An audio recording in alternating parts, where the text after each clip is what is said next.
Given that vehicle incidents are consistently among the leading causes of occupational fatalities in the United States, and considering all the vehicles that we have on the road on any given day in the city of Kansas City, it's really important that we take care of our drivers, make sure they do the number one thing that they can do to take care of themselves and stay safe, and that is to buckle up their seatbelt every single time they drive.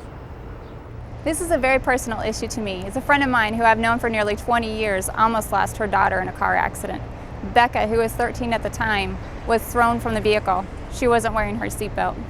I first met Becca when she was 7, and I've seen her grow up. They're like family to me, and I know that it changed their lives forever when she was involved in that accident. We felt that it was important enough to ask Becca and her dad to share their story with us.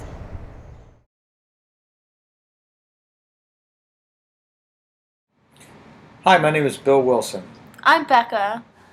and the reason why we're talking to you today is to tell you a little bit about our story, My story. her story. The date was July 25th of 2010. She was only 13 years old. We started off the beginning of the summer, me and her and one of her best friends at Disney World, having the summer of our lifetime, and Becca flew out to visit some friends in Arizona and eventually go to see Justin Bieber in Phoenix in concert.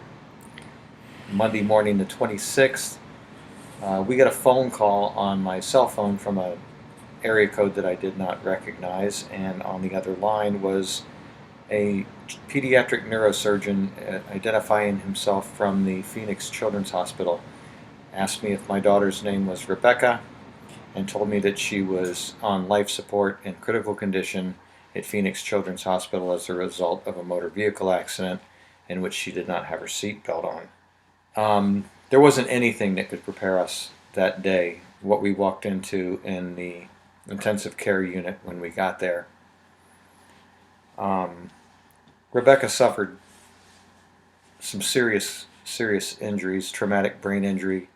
After about 3 weeks of being on life support, she was taken off life support and was still in a coma. It wasn't until almost 4 weeks later that she came out of the coma, and we made the decision to fly her back to Florida to Joe DiMaggio Children's Hospital, where we spent another almost 5 weeks there as Rebecca learned to walk again, talk again, eat, just all of her daily activities that she was so used to doing before. And to sit there as a parent and watch her struggle to try and utter a word or just even do something as simple as stand up and take a step was just more than anybody should have to go through.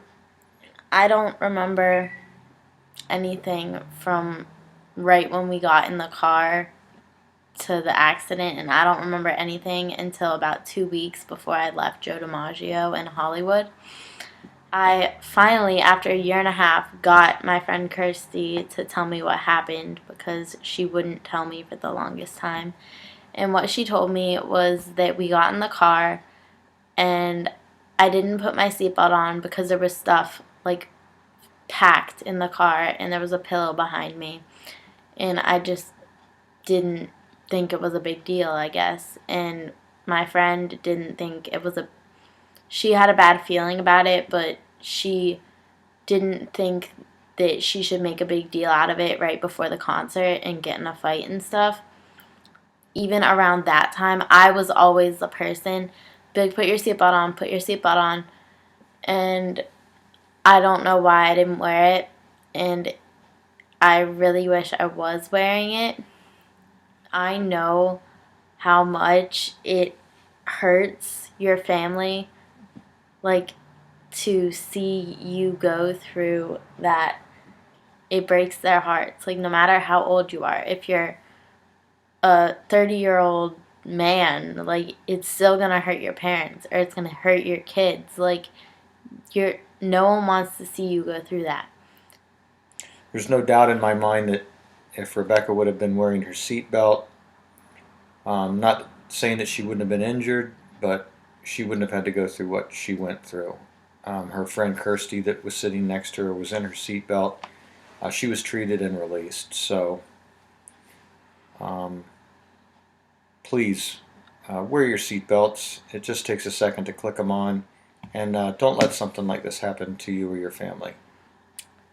If for no other reason, do it for me, because even if I don't know you, I don't want you to have to go through what I went through.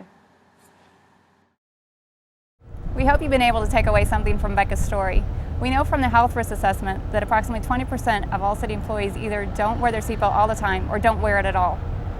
The size of the vehicle that you drive doesn't matter. The decision to buckle up every time does matter. The vehicle back here behind us was involved in a tremendous accident. It easily could have been a fatality for the driver.